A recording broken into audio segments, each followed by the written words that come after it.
Yeah, so I decided when I was a kid that I wanted to be a doctor, and there were no other doctors in my family.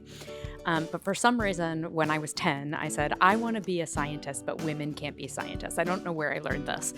And my dad, who actually worked on the business end, but worked for a pharma company, a biotech company at the time, was mortified. So he decided he was going to bring me to work and have me spend a day with female scientists. And I remember at 10, I got my first lab coat. They didn't have kid-sized ones, so it was dragging on the floor all day.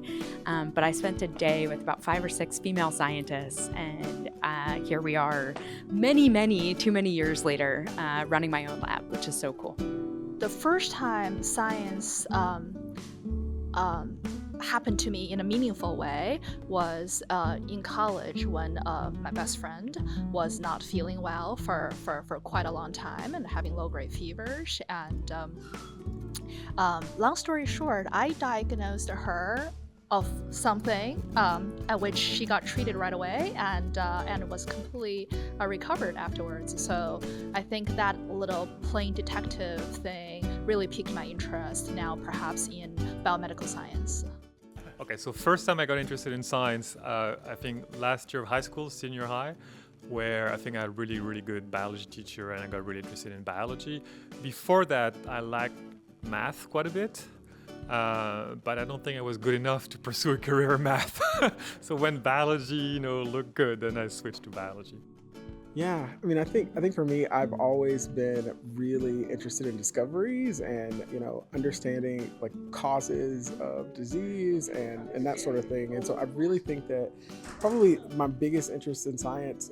Initially, I was heavily also interested in math and trying to understand modeling and complex models and that sort of thing.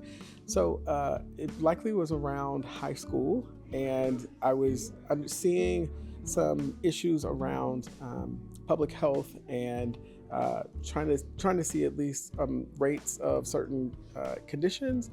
And we had a project basically that we had to understand and look at the distribution of certain conditions across the area that I was in.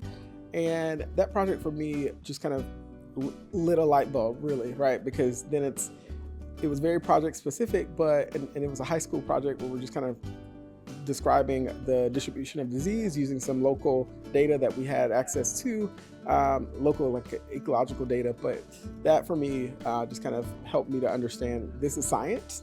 And because before I hadn't really thought of science in that way, that science could be something that was not necessarily at the bench, and that I could actually look at math and modeling and that sort of thing. It was in my father's study. So my father was a scholar and an intellectual. He was a philosophy professor, a Holocaust refugee from Austria. And my dad believed in knowledge, in scholarship, and in science. And he had a library of about 3,000 books. He was a professor. And I remember the joy that I felt, the curiosity and the joy that I felt sitting in my father's study, this book-lined study with floor-to-ceiling books. And the sections that gravitated me were the science books. I was reading about astronomy and chemistry. I was a kid, but it still drew me. And I vividly remember that. That has actually translated into my life. I lost my father when he was 51 years old to cancer. I was 14. And that really crystallized for me. That's when I decided I wanted to become a cancer researcher and a physician scientist. It's the first time I was working in a lab. It was after undergrad, and I was doing work on malaria. And we got a DNA sequence of the mitochondrial genome that I've been working on.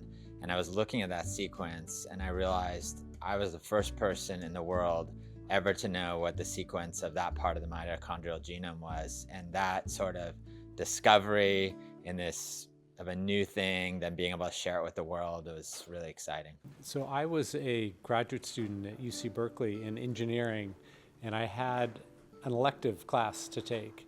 And this was long enough ago where you actually looked at the course catalog like a phone book. There's no online listing. And so I just flipped through the course catalog and came across this field of epidemiology, which I'd never heard of before.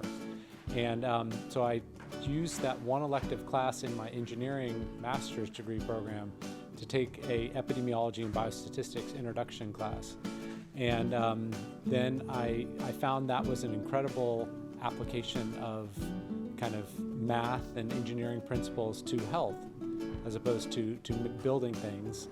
And so I graduated with my master's degree and went and worked for a year and applied to PhD programs in epidemiology. And so there was this one point in time where I did have this memory of changing my career path based on flipping through the course catalog and coming across a class. The rest is history. And the rest is history, as it is, yeah. First time I was excited about science.